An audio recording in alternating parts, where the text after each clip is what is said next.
So if you're like me lately, I haven't had a lot of free time, but the other day I watched the full UFC event, Usman versus Masvidal, okay? It was fucking insane. I watched Thug Rose against that Chinese woman, and she was so pissed. She got knocked out, guys, out cold, kicked in the head. She did not know what was going on. It was insane. But guys, I've started watching this thing on YouTube where it's basically when trash talking goes wrong, and there's this YouTube channel for all the UFC fighters when trash talking goes right and when it goes wrong. And Jorge Masvidal has been turned into a video of when it goes wrong because he talks so much shit, okay? He talks so much shit. And I watched the knockout. How perfect was that? I'm serious. How perfect was that knockout?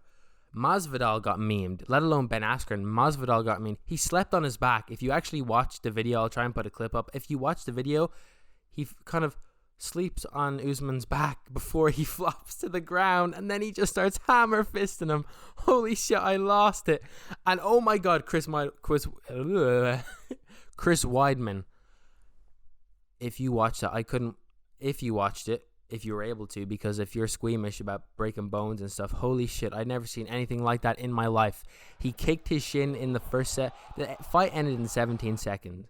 Okay, 17 seconds. He kicked his shin, and before he put his foot down, it looked fine. But when he put his foot down, his leg just went like jelly. Like there was no bone there. It was like when Harry, broke his arm in Harry Potter, and the fake wizard Kazammed it, and then his arm was like jelly. It was like that. I have never seen anything like that in my life, but the fight ended in 17 seconds. Imagine how pissed off you would be if you trained for 3 months for a fight and you don't even throw a punch. The other guy Uriah Faber didn't even throw a punch. It wasn't Uriah Hall. But that fight was insane. And I also wanted to talk about Jake Paul again. He's doing a fucking amazing job because he comes up everywhere. He was at a UFC event. He's driven people so mad.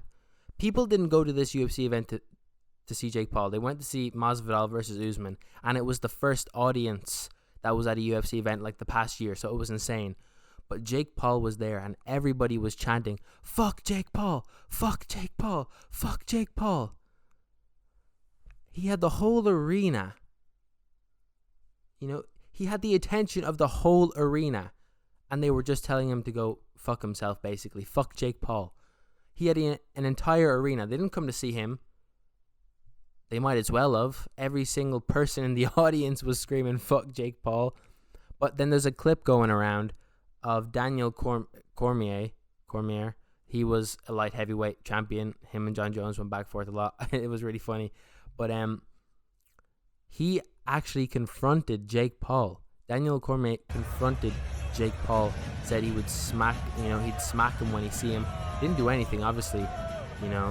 It's always empty threats when you see people like that because no one wants to get sued. But I want to see Daniel Cormier fight Jake Paul because I'm sorry, Jake Paul's good at boxing, but he's not doing any damage to Daniel Cormier. I don't see it happening. The size difference. I think Daniel Cormier lands one clean punch on Jake Paul's face, he's clean gone. Cracks the chin, Jake Paul is mean. I would love to see it. I'm not even kidding. And Daniel Cormier would make a fucking bag, okay? He would make so much fucking money. So much money. Daniel Cormier confronting Jake Paul. I thought Jake Paul looked a bit scared. I genuinely thought, holy shit, this guy's actually coming up to me. What am I going to do? Because Jake Paul had his team around him. And then Daniel Cormier got pulled away by all the security. I think something could have happened if it lasted longer. If the confrontation lasted a bit longer, I think Jake Paul would have got smacked up. I would have liked to seen it because it would have been so funny. It would have been a humbling moment for Jake Paul.